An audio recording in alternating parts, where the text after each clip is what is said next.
Welcome back to Focus on 5, where we are celebrating 70 years of WNEM TV5. Please enjoy this look back at TV5's rich history and legendary broadcasters who have made us who we are today.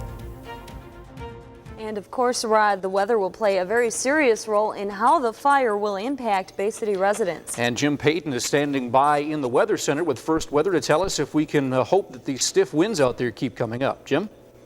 Now, however, the winds have been dying and they continue to die down, causing the smoke to settle and to remain more in the area. Now, the worst case scenario, as far as the weather is concerned, is something called a thermal inversion. It could happen. As you know, temperatures have been well below normal, so near the surface there's very cold air. On top of that, a few hundred feet up, is warmer air, and that will pretty much be the situation through the night. And as the smoke rises, it hits that thermal layer, that warmer air, and it becomes trapped. That could happen. Officials will be watching that to see, because that would, of course, enhance the problem with the smoke leaving the area. Fire officials stood by their decision to let the 22 million gallons of gasoline aboard the 390-foot tanker Jupiter burn. It did. It also exploded. A closer look in slow motion shows the 14-year-old Cleveland line ship stored gasoline in separate chambers, and it took hours for each to burn through. This one near the bow. Bay County Emergency Operations Chief Nancy Schroeder anticipated the blast. As far as the explosion that was expected, we have one more that we do expect, and then the compartments will have all been opened. So 6 compartments altogether? Yes. 2 hours later, it did. And if you watch the lower right-hand center of your screen, you'll see a piece of the ship careen across the air and into the water.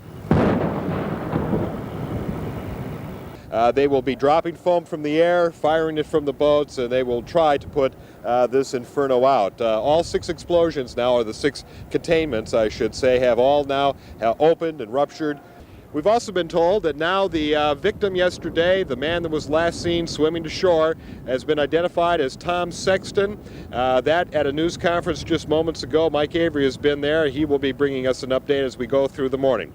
Photographer Ray Tudor and myself were preparing to do a story for 11 o'clock this evening involving 2 tugboats that were coming in to salvage the vehicle behind me.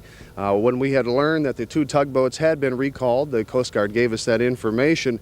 We had looked across the river to see what sort of new idea, what sort of new angle we were going to take on the story as far as the salvage of the Jupiter is concerned.